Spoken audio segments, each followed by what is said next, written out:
It was evening. The last golden rays of the sun were spreading across the city skyline. A soft wind moved gently over the rooftops, making the silence of dusk feel even deeper. One of my friends once told me a strange story from his life. He began like this. Those days were very difficult for me. I had no job, no work, no purpose. I spent my entire day at home. Sometimes, when my heart felt heavy, I would go up to the rooftop of my room and watch the city. He became quiet for a moment. Then he said thoughtfully, "There was a girl from the neighboring house who would also come up to the rooftop from time to time. Sometimes she gathered clothes, sometimes she brought things to dry, and sometimes she stayed there for only a few moments before going back downstairs." He continued, "The first time I saw her, I felt nothing special. But sometimes a person becomes a prisoner of his own eyes. Every time she came up, I would look at her, and slowly my heart became attached. The girl was very calm. She never spoke loudly. She never looked at anyone. She simply did her work and quietly left again. But my friend said, I started waiting for her all day, just hoping she would come up to the rooftop again. Days passed, and his waiting grew stronger with each passing day. One evening, the sky was cloudy. The wind blew harder, and the Maghrib adhan echoed from the mosques across the city. At that very moment, the girl came up to the rooftop again. My friend said, my heart was beating so fast. I didn't even know why, but this time I wanted to speak to her. He softly called out, "Sister, how are you? What is your name?" The girl looked surprised. She glanced around, then replied calmly, "Why are you asking?" He said, "I don't know. Maybe I just wanted to talk." A few moments of silence passed. Then the boy asked the most dangerous question, "Are you married?" The girl lowered her head slightly and quietly replied, "Yes, I am married." That one sentence felt like a freezing slap across his face. My friend said, "At that moment, I became deeply ashamed. I immediately apologized to her. But the story did not end there, because a few moments later, someone else stepped onto the rooftop, and the words she spoke changed my friend's life forever. My friend said, I had already apologized, and I was about to go back downstairs, when suddenly another woman stepped onto the rooftop. She was older. The signs of exhaustion could be seen on her face, yet there was a strange dignity in her eyes. First, she looked at her daughter. Then she turned her gaze toward my friend. He said, I thought she would become angry at me. I thought she would insult me, or call other people. But she did none of that. Instead, in the softest, calmest, and most painful voice, she said, Brother, fear Allah. Please do not look this way. Those few words shook his heart completely. The woman continued, We do not have a courtyard in our home, so we do all our household work here on the rooftop. We wash clothes here. The children play here, and the women come here too. Then she softly added, We are helpless. But please, brother, do not look this way. Make Allah pleased with you. My friend said, I don't know why, but it felt as if someone had shattered my heart into pieces. He continued, I saw no anger in her eyes, only pain, only modesty, and a silent question. Why do people let their eyes wander into the homes of others? My friend said, I lost all my words. I lowered my head, and I felt ashamed as if I had committed a terrible crime.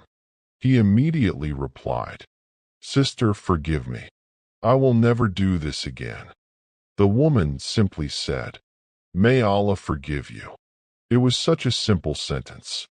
But my friend said, "I swear, even today, her voice still echoes in my ears."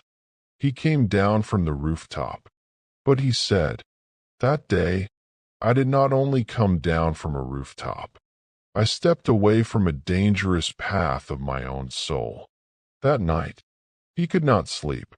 Every time he closed his eyes, he heard the woman's voice again. "Brother, fear Allah." And that night, the torment of his conscience truly began. That night felt endless. My friend said, "I lay on my bed, but it felt as if my heart had turned into a heavy stone. The cold night breeze entered through the window, but the fire inside his conscience would not cool down. Every time he closed his eyes, he heard the woman's voice again. "Brother, fear Allah," he said. Those words shook my soul, because she did not insult me. She did not humiliate me. She did not shout at me. Yet her gentle words were heavier than any scream. He kept asking himself, "Why did I do that? Why did I look toward the honor of another home so carelessly? If someone looked toward my home that way, how would I feel?" He said, "That was the moment I realized. Sometimes people become so used to small sins that they no longer even consider them sins." Days passed, but the incident never left his mind. Before, whenever he climbed to the rooftop, he would look toward people's homes. But now, whenever he stepped onto the rooftop, he quickly lowered his gaze. One day he said, "I went up to the rooftop again, but this time I did not even look at the city." Instead, he looked toward the sky and quietly whispered in his heart, "Ya Allah, forgive me." He said, "It was the first time in my life that my heart had broken so deeply because of one mistake."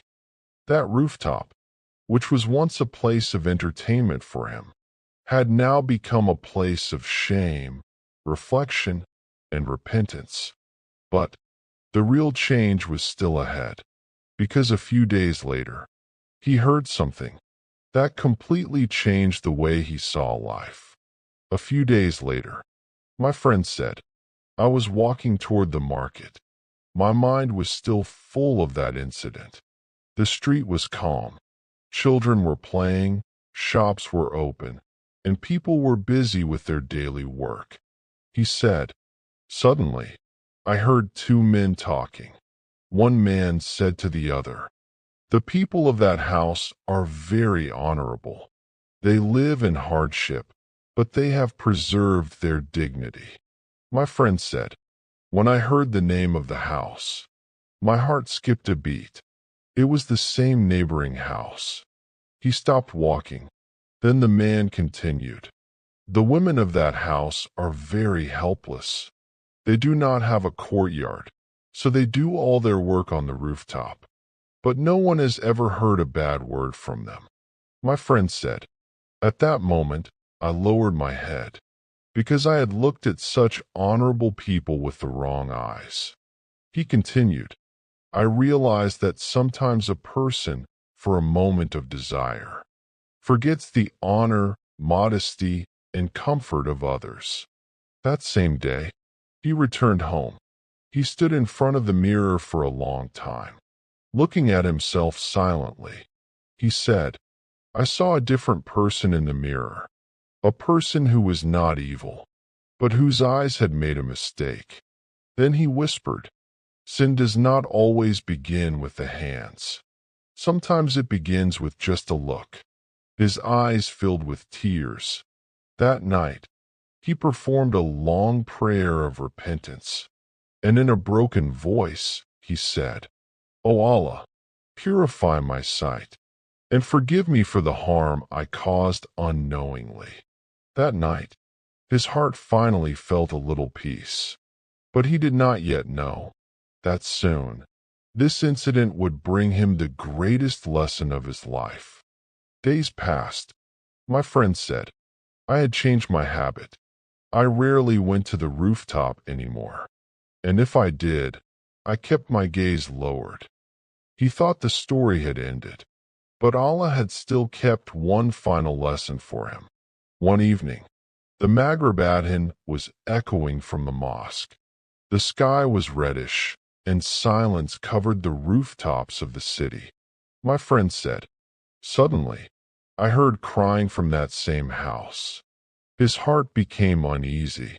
People slowly gathered in front of the house.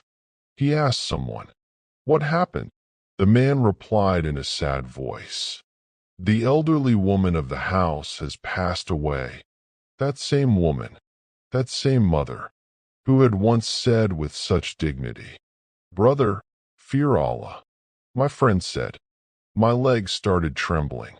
I felt as if something had been torn from my heart." He stood there, head lowered, and her words echoed again and again in his mind. He said, "That was the moment I understood. Some people speak only a few sentences in life, but those sentences can change a person forever." That night, my friend climbed the rooftop again, but this time he did not look at any house. He looked only at the sky.